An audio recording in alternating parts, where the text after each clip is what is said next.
Hello everyone, welcome to my channel. आज हम 29 जुलाई के करंट अफेयर्स डिस्कस करेंगे। ओके, उससे पहले मैं आपको ये बता देती हूँ, कुछ लोग पीडीएफ की डिमांड करते हैं, तो उसके लिए आप इस व्हाट्सएप नंबर पर पूछ सकते हैं। सारी जानकारी आपको इस पर मिल जाएगी, किस तरीके से आपको पीडीएफ मिलेगी, क्या उसका प्रोसेस है। ठीक है, तो चलिए हम शुरू करते हैं। हाल ही में साइक्लोस्पोरा नामक बीमारी से किस देश के लोग प्रभावित हुए हैं? तो वो यूएसए हैं।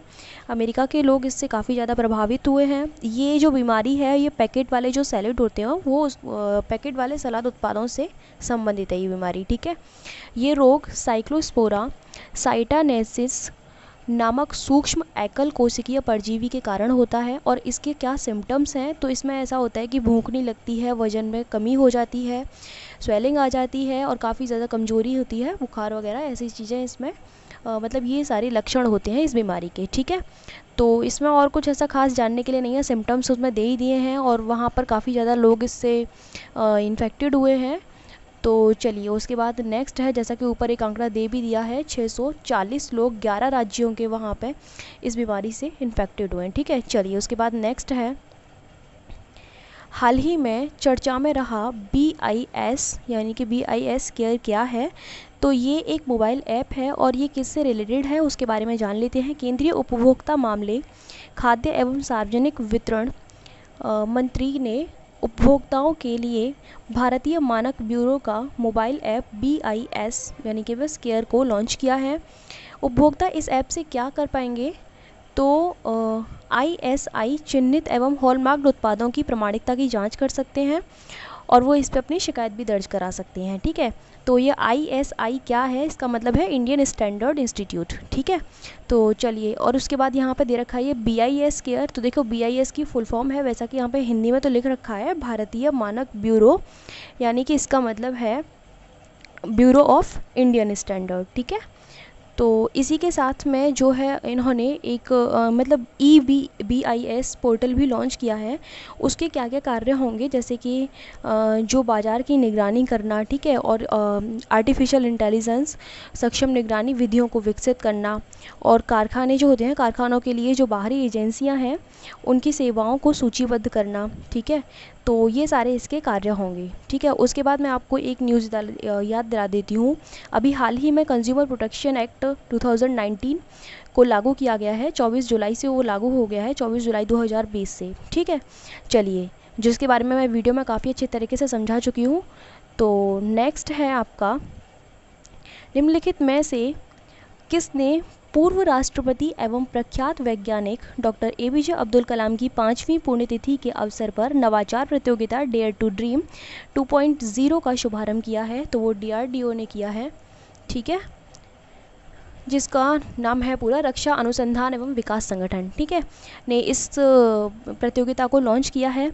डेयर टू ड्रीम 2.0 देश के इनोवेटर्स एवं स्टार्टअप्स को बढ़ावा देने के लिए एक नवाचार प्रतियोगिता है।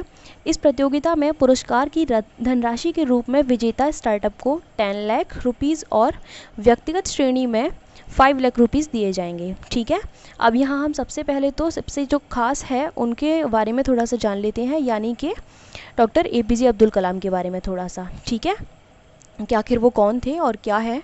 देखिए, उनका जन्म हुआ था 15 अक्टूबर 1931 को, 1931 को उनका जन्म हुआ था। ठीक है, वो जो थे वो इंडिया के 11वें प्रेसिडेंट थे, जो कि 2002 से 2007 तक वो भारत के राष्ट्रपति रहे थे। ठीक है, उनको 1981 में पद्म भूषण पुरस्कार दिया गया था, 1990 में पद्म विभूषण पुरस्कार दिया गया था और 1997 में भारत रत्न से भी उनको नवाजा गया था। ठीक है, ये 3 पुरस्कार उनको मिले थे। बाकी उनकी एक दो पुस्तक हैं, वो उनके मैं आपको नाम बता देती हूँ, काफ़ी बार वनडे एग्जाम में पूछ लिया जाता है। तो उनकी पहली पुस्तक का नाम है विंग्स ऑफ फायर, दूसरा है ignited minds and the third is India 2020। ठीक है, ये उनकी 3 पुस्तक हैं, उनके नाम आप चाहें तो लिख सकते हो। ठीक है। ये इनके बारे में एक ख़ास बात ये है कि इन्होंने क्या किया था कि इंडिया में जो बैलिस्टिक मिसाइल है और प्रक्षेपण यान प्रौद्योगिकी यानी कि लॉन्च व्हीकल टेक्नोलॉजी, ठीक है, इसको डेवलप किया था इंडिया में। तो ऐसे कार्यों के लिए, इन दोनों कार्यों के लिए इनको मिसाइल मैन के रूप में भी जाना जाता है। आप सभी जानते होंगे इनको मिसाइल मैन कहा जाता है। तो क्यों कहा जाता है वो दोनों रीजंस मैंने आपको बता दिए हैं, ठीक है। इनकी मृत्यु हुई थी 27 जुलाई 2015 को, ठीक है। तो 5वीं पुण्यतिथि मनाई गई है जैसा कि इसमें लिखा हुआ है। ओके, तो चलिए बाकी यहाँ पर हम थोड़ा सा डीआरडीओ के बारे में भी जान लेते हैं कि डीआरडीओ क्या है। वैसे तो मैं कई बार आपको बता चुकी हूँ, लेकिन फिर भी एक बार बता देती हूँ। Defence research and development organisation, इसकी स्थापना 1958 में हुई थी, ठीक है। हेडक्वार्टर इसका दिल्ली में है और इसके जो प्रमुख हैं वो डॉक्टर जी सतीश रेड्डी हैं, ठीक है। चलिए उसके बाद नेक्स्ट है विश्व हेपेटाइटिस दिवस कब मनाया जाता है, ठीक है। तो विश्व हेपेटाइटिस दिवस मनाया जाता है 28 जुलाई को। तो 28 जुलाई को मनाया जाता है। बाकी इसमें लिख रखा है इस वर्ष की जो थीम थी वो क्या थी, हेपेटाइटिस मुक्त भविष्य, ठीक है। थीम याद रखना आप। ये क्या है, हेपेटाइटिस वह स्वास्थ्य स्थिति है जब यकृत की कोशिकाओं में सूजन आ जाती है। यह हेपेटाइटिस के विभिन्न वायरस के कारण होता है। हेपेटाइटिस के 5 प्रकार होते हैं, ए बी सी डी और ई, ठीक है। अच्छा, हम ये जान लेते हैं कि आखिर ये जो हेपेटाइटिस है इसमें, बाकी तो आपको बता ही दिया है कि क्या सिचुएशन होती है इसकी, इस बीमारी में। ये जान लेते हैं कि ये जो है इसी दिन क्यों मनाया जाता है, यानी कि 28 जुलाई को मनाया जाता है ना, ये इसी दिन क्यों मनाया जाता है। तो देखिए ऐसा था कि एक वैज्ञानिक थे जिनका नाम था बारुख ब्लमबर्ग, ठीक है। ब्लमबरबर्ग इनका नाम था। तो वो नोबेल पुरस्कार भी मिला था उनको।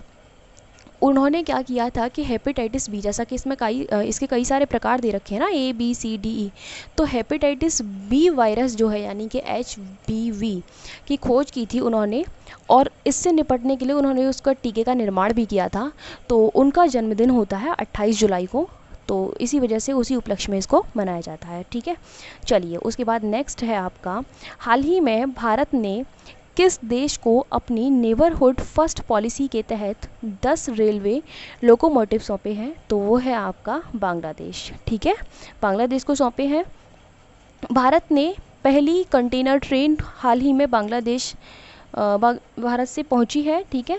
और इसमें क्या है, बाकी इसमें बता रखा है भारत और बांग्लादेश के बीच पहले से ही 2 पैसेंजर ट्रेनें चल रही हैं, जिसमें से एक तो कोलकाता और खुलना को जोड़ने वाली है और जिसका नाम है बंधन एक्सप्रेस, और दूसरी है कोलकाता और ढाका को जोड़ने वाली जिसका नाम है मैत्री एक्सप्रेस, ठीक है।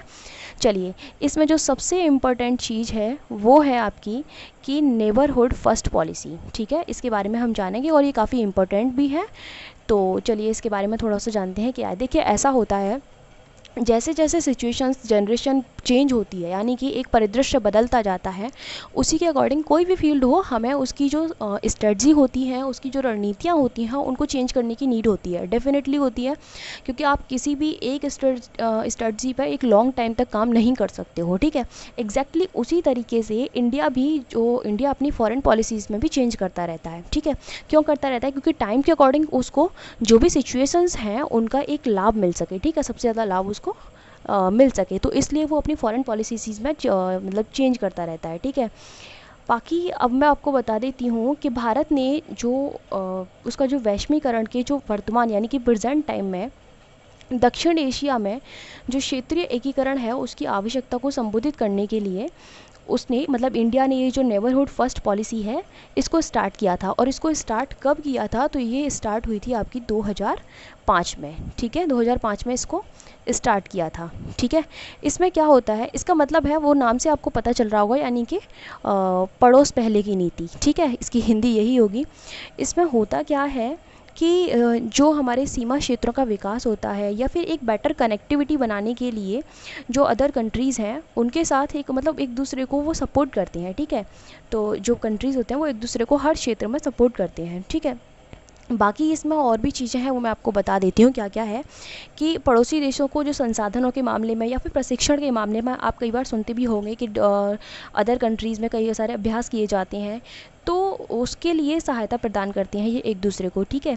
इसी नीति के माध्यम से इंडिया जो है अपने पड़ोसी देशों और हिंद महासागर के जो द्वीपीय देश हैं उनको राजनीतिक और कूटनीतिक प्राथमिकता देने के लिए भी इंडिया जो है एक प्रयास कर रहा है, ठीक है, यानी कि वो इच्छुक है ये सब करने के लिए। ओके, तो ये सब आपका इसके बारे में था, तो जो आपका ये नेबरहुड फर्स्ट पॉलिसी है। I hope you got it well. Next है आपका, हाल ही में अमला शंकर का निधन हुआ है, वो किस विद्या से संबंधित थी, ठीक है, तो वो नृत्य से संबंधित थी। मशहूर नृत्यांगना अमला शंकर का कोलकाता में निधन हो गया है। अमला शंकर जाने माने नर्तक उदय शंकर जी की पत्नी थी और प्रख्यात सितार वादक रवि शंकर उनके देवर थे। अमला ने अपनी पहली परफॉर्मेंस साल 1931 में बेल्जियम में दी थी, ठीक है। तो इनके बारे में सिर्फ इतना ही है, क्या और कुछ नहीं है इसके बारे में, ठीक है। चलिए उसके बाद नेक्स्ट है, हाल ही में मौसम के पूर्वानुमान हेतु मौसम ऐप को किसके द्वारा लॉन्च किया गया है, ठीक है, तो वो डॉक्टर हर्षवर्धन यानी कि केंद्रीय स्वास्थ्य और परिवार कल्याण मंत्री के द्वारा इसको लॉन्च किया गया है। और ये किस उपलक्ष्य में लॉन्च किया गया है, तो आपका जो पृथ्वी विज्ञान मंत्रालय है उसका 14वां स्थापना दिवस मनाया गया है, तो इसी उपलक्ष्य में इसको लॉन्च किया गया है, ठीक है। चलिए अब ये जान लेते हैं कि ये जो ऐप है इसको किसके द्वारा विकसित किया गया है, ठीक है, किस किस इंस्टीट्यूट का इसमें योगदान रहा है। तो इस ऐप को international crops research institute for semi arid tropics, उसके बाद नेक्स्ट है आपका Indian institute of tropical meteorology and the third is Pune Bharat मौसम विज्ञान विभाग द्वारा इसको डिज़ाइन किया गया है, ठीक है। देखो इसमें जो इम्पोर्टेंट है, सबसे पहले तो हम ये जानेंगे कि पृथ्वी विज्ञान मंत्रालय, ठीक है, क्योंकि इसका 14वां स्थापना दिवस मनाया है तो सबसे ज़्यादा इंपॉर्टेंट चीज़ तो यही होती है, तो इसके बारे में हम सबसे पहले जानेंगे, उसके बाद कुछ और देखते हैं। देखिए ये क्या है, जो पृथ्वी विज्ञान मंत्रालय है ये एक ऐसा संगठन है जो कि पृथ्वी विज्ञान की जो भी शाखाएं होती हैं, फॉर एग्जांपल मैं आपको बताती हूँ, एटमॉस्फेयर हुआ, हाइड्रोस्फेयर हुआ, क्रायोस्फेयर हुआ, ये सभी जो इसकी शाखाएं हैं इनका मतलब इन पर समग्र रूप से फोकस करता है या फिर ध्यान देता है, ठीक है। अब इसके बाद इसकी एक ख़ास बात क्या है कि इंडिया एकमात्र ऐसा कंट्री है जिसमें ये जो पृथ्वी विज्ञान के लिए यानी कि पृथ्वी विज्ञान की सभी शाखाओं पर अध्ययन करने के लिए एक अलग से मंत्रालय बना रखा है, ठीक है। बाकी और किसी कंट्री में ऐसा नहीं है, केवल इंडिया में ही एक अलग से इसका डिपार्टमेंट है, ठीक है। इसकी स्थापना कब हुई थी, तो जो पृथ्वी विज्ञान मंत्रालय है उसका गठन 2006 में हुआ था, ठीक है। और इसमें एक दो संस्था थी उनको मर्ज करके इसको बनाया गया था, मैं उनके नाम आपको बता देती हूँ। एक तो भारत मौसम विज्ञान विभाग, दूसरा है राष्ट्रीय मध्यम रेंज मौसम पूर्वानुमान केंद्र और समुद्र विकास मंत्रालय। इन तीनों को इसमें मर्ज करके यानी कि इन तीनों का विलय करने के बाद इसका निर्माण किया गया था, इसका गठन किया गया था, ठीक है। इतना ही है इसके बारे में, पृथ्वी विज्ञान मंत्रालय के बारे में। अगर आप पेपर पेन लेके बैठते हैं तो सच में आप काफ़ी सारे पॉइंट्स नोट करेंगे जो कि आपके एग्ज़ाम में भी पूछे जा सकते हैं उसमें से। बाकी नेक्स्ट इसमें हम सबसे ज़्यादा जो इम्पोर्टेंट है वो यही है कि भारत मौसम विज्ञान विभाग यानी कि IMD, उसके बारे में हम थोड़ा सा जान लेते हैं, ठीक है, कि आखिर ये क्या है। देखिए सबसे पहले तो इसको IMD का मतलब है द इंडिया मेट्रोलॉजिकल डिपार्टमेंट, ठीक है। ये वैसे तो ये जो मतलब मौसम विभाग का, सबसे पहले मौसम विभाग की स्थापना हुई थी 1844 में, ठीक है, पुणे में हुई थी, लेकिन उसको ही चेंज करके 1875 में इसका नाम बदल दिया गया और नाम क्या रखा गया, भारत मौसम विज्ञान विभाग, ठीक है, यानी कि इंडिया मेट्रोलॉजिकल डिपार्टमेंट, ठीक है, ये इसका नाम रख दिया गया। इसके अंतर्गत होता क्या है आपको नाम से पता चल रहा है, मौसम विज्ञान, मौसम पूर्वानुमान, भूकंप विज्ञान हुआ, इन सब का जो कार्यभार संभालने वाली एक एजेंसी है ये, ठीक है। तो यही है इसके बारे में, इसकी स्थापना आपको पता चल गया। हाँ, अगर देखो IMD की स्थापना पूछी जाए तो आप 1875 लिखना, 1844 मत लिखना, क्योंकि IMD का तो 1875 में ही फॉर्मेशन हुआ है ना, वो तो पहले से उसका नाम मौसम विभाग था केवल, ठीक है। और इसके जो कार्यपालक हैं प्रेजेंट टाइम में वो डॉक्टर LS राठौर हैं, ठीक है। चलिए उसके बाद नेक्स्ट है आपका, ये एक पुस्तक है, इसका नाम है the India way strategies for an uncertain world. ये किसने लिखी है, ये पुस्तक लिखी है S जयशंकर ने, जो हमारे विदेश मंत्री हैं, हाँ जी, तो उन्होंने ये पुस्तक लिखी है। तो इसका भारत सरकार के मौजूदा विदेश मंत्री S जयशंकर द्वारा लिखी गई पुस्तक का विमोचन किया गया है अभी हाल ही में। ठीक है, चलिए उसके बाद नेक्स्ट है आपका, हाल ही में किस राज्य ने रोज़गार बाजार पोर्टल का शुभारंभ किया है? तो दिल्ली ने किया है। दिल्ली सरकार ने नौकरी की तलाश करने वालों और नौकरी देने वाले लोगों के लिए रोज़गार बाजार नामक पोर्टल का शुभारंभ किया है। रोज़गार बाजार पोर्टल दिल्ली में लॉकडाउन से प्रभावित हुई अर्थव्यवस्था को पुनर्जीवित करने के लिए दिल्ली सरकार का एक प्रयास है। ठीक है, तो आज के लिए सिर्फ इतना ही है। Thank you so much for watching my video.